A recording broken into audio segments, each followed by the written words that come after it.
Viewers, আরেকটি নতুন পর্বে আপনাদের সকলকে স্বাগত জানাই।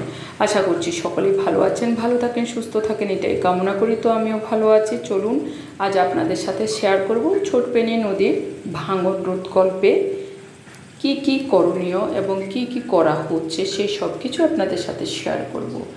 মজলিশপুর, আলামপুর, চরসাবিকারি, বগাদানা, আউরারখিল গ্রামের পার্শ্বস্থ ছোটপেনি নদীর ভাঙন রোধ এখন গ্রামবাসীর এক চ্যালেঞ্জ।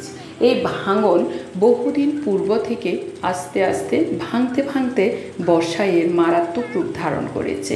এহেন অবস্থা চলতে থাকলে বহু বাড়ি ঘর নদীগর্ভে বিলীন হওয়ার সম্ভাবনা অনেকাংশে বৃদ্ধি পাবে এবং বহু মানুষ ভিটে ছাড়া হবে বলে আশঙ্কা করা হয়েছে।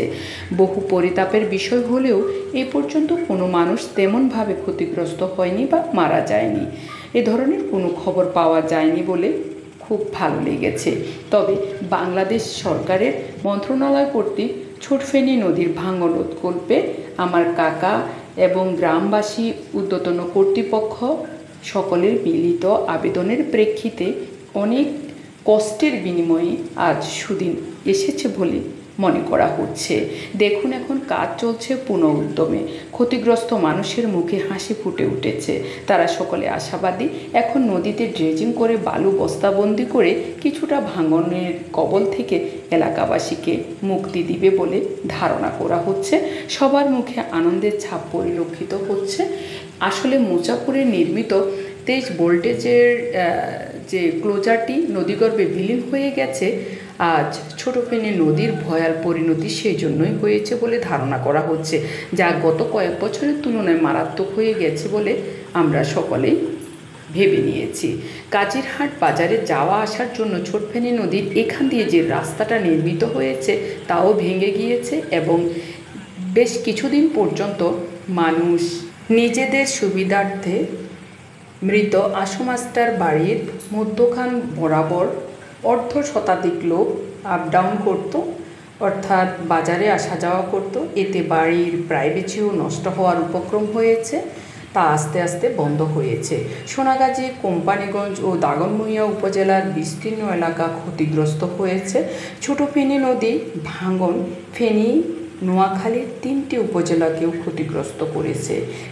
ফেনী জেলায় প্রায় 13 থেকে 14 কিলোমিটার অংশে তীব্র ভাঙন দেখা দিয়েছে।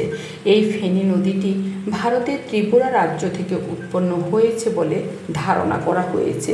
বিভিন্নভাবে এঁকে বেঁকে চলেছে এই নদীটি। তার একটি উপসর্গ হলো এই নদী বা এই নদী ভাঙন। বলতে গেলে এই নদীটি আমার প্রাণ, কারণ এর পাশেই হলো আমার বাড়ি। ছোটোবেলায় এই নদীর তীরে আমরা স্নান করেছি এবং ছোটোখাটো অনেক মাছ বসে বসে দেখতাম। মাছ দেখতে ভালো লাগতো এবং শীতকালে অতিথি পাখির আনাগোনা এগুলো আমরা মুগ্ধতার সহিত উপলব্ধি করতাম এবং এই নদীতে সকাল থেকে বিকেল পর্যন্ত আমরা বিভিন্নভাবে নদীর সাথে যুক্ত থাকতাম। গরম লাগলে আমরা এখানে এসে দাঁড়াতাম। দেখুন, আজ সেই জায়গাটুকু একেবারে বিলীন হয়ে গিয়েছে, ভেঙে চৌচির হয়ে গিয়েছে। এখানে পাশেই ছিল আমার বাবা মায়ের শ্মশান ঘাট, সেগুলো ভেঙে গিয়েছে এবং কিছু বাড়ি ছিল, বাড়ির অর্ধেক অংশ ভেঙে পড়ে গিয়েছে। এভাবে মাইলের পর মাইল একেবারে ভেঙে চৌচির হয়ে গিয়েছে। তো এগুলো সত্যি একটা দুঃখের বিষয়। ভেবেছি এই নদী ভাঙন জীবনেও রোধ করা যাবে না। যাই হোক, সরকারের ঊর্ধ্বতন কর্তৃপক্ষ খুব জোরালোভাবে এখানে মনোনিবেশ করেছেন বলে সকলকে ধন্যবাদ এবং কৃতজ্ঞতা প্রকাশ করছি যে এভাবে করে ছোটফেনী নদীর আশেপাশে মানুষের পাশে এসে দাঁড়িয়েছেন। লক্ষ্য করলে বুঝতে পারবেন যে পাশে একটা বিল্ডিং দেখা যাচ্ছে। এটাই হলো আমার কাকাদের বিল্ডিং। এখানে পাশে আছে একটা ছোট পুকুর, সেই পুকুরটাও এখন দেখা যাচ্ছে না, নদীগর্ভে সেটাও বিলীন হয়ে গিয়েছে এবং পাশে রাস্তা ছিল, রাস্তাও ভেঙে পড়ে গিয়েছে এবং পাশে পুরো বাড়ি। তো সব কিছু মিলিয়ে সত্যি অনেক ভয়ের ছিল যাক, আজ নদী ভাঙন রোধে এগিয়ে এসেছে সরকারের ঊর্ধ্বতন কর্তৃপক্ষ। সকলকে আবারও ধন্যবাদ এবং কৃতজ্ঞতা জানিয়ে ভিডিওটি আজ এখানেই শেষ করছি।